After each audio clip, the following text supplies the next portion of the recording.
Welcome sa day 1 na pagiging consistent ko sa pag-vlog. Parang na ako untouchable tol since may tripod na ako. And isa na lang kulang ko, mic na lang tol. Para kahit nandito ako, nakakausap ko kayo. Sisimulan ko tong day 1 ko sa not a very interesting vlog. Yun ay ang mag-ahit. Yun lang, problema dito tol. Walang tubig. Pero buti na lang, pag-ipon ako ngayon tol.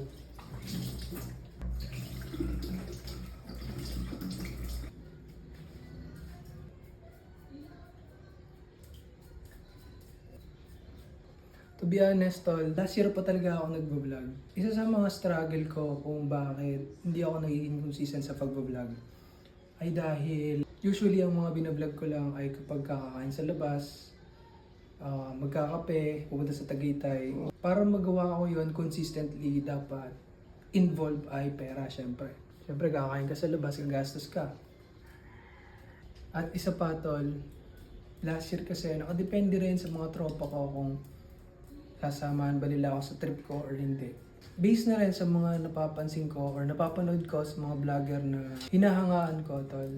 And gasolina ko sa pagbablog. Pinapakita lang nila kahit mga ordinaryong araw lang nila. And that way, tama nga naman, nagiging consistent sila sa pagbablog.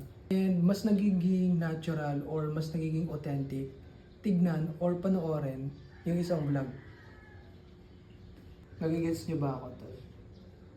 Okay na yan?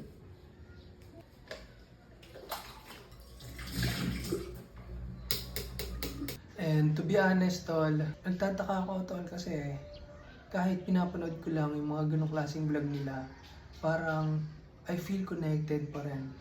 There's a connection pa rin sa ganong klaseng pag-vlog. Dahil doon, nagkaroon ako ng realization tol na simulan ko yung ganito klaseng pag-vlog. Isa sa nagbibigay ng lakas ng loob ko tol. Ayan tol. Ayan o. Yung nagbibigay ng kalat dito sa bahay.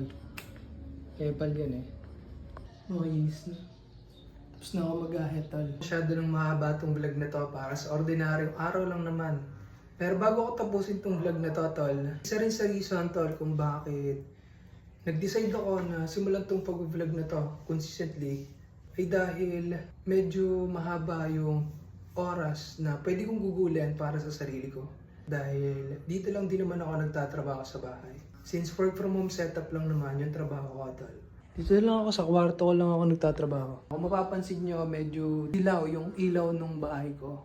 It's because ayun lang yung ginagamit ko tol, pang ilaw sa bahay. Dati malinis ako sa bahay eh. Ayan o, tignan mo kalat o. Dahil sa batang yun eh. KD! Yan, dahil dyan. Epal yan eh. I guess yun lang muna tol. Nothing special. Gusto ko lang maging consistent sa pagbablog. And kung nakarating ka hanggang dito sa video na to, salamat sa panonood tol.